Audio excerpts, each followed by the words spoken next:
Satyavedu TDP MLA కోనేటి ఆదిమూలం ఈయన మీద గతంలో అంటే ఎక్కువ రోజులేం కాదండి, కొద్ది రోజుల క్రితమే లైంగిక వేధింపులకు సంబంధించినటువంటి ఆరోపణలు తిరుపతికి చెందినటువంటి ఒక మహిళ, ఆమె కూడా టీడీపీ మహిళా అధ్యక్షురాలే.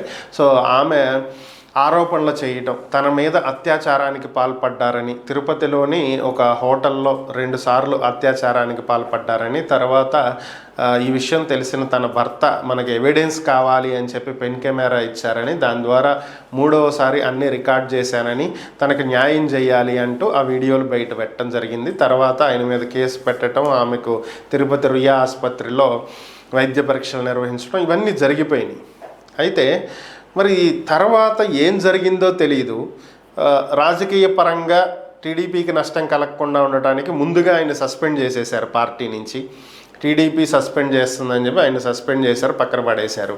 ఎమ్మెల్యే పదవికి కూడా రాజీనామా చేపిస్తారనేటువంటి వార్తలు వచ్చినాయి, కానీ ఇంకా ఏం జరగలేదు.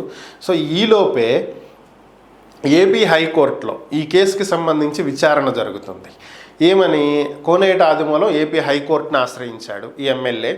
అక్కడ ఏం చెప్పింది ఏంటి అంటే, ఆ మహిళను ఎవరో బెదిరించి ఆయన మీద ఉసిగొల్పి ఏదో చేపిస్తున్నారు, ఇది ఒక హనీ ట్రాప్, తన వెనక ఏదో కుట్ర జరుగుతుంది అని చెప్పి ఆయన ఒక కేసు వేసాడు. సో ఇవన్నీ ఆరోపణలు మాత్రమే, కావాలని ఇరికిస్తున్నారు అని చెప్పి ఆయన ఒక పిటిషన్ వేశాడు ఏపీ హైకోర్టులో. నా మీద చర్యలు తీసుకోవద్దని పోలీసులను ఆదేశించండి. సో దీనికి సంబంధించి ఆమె వివరణ ఇవ్వాలి కదా.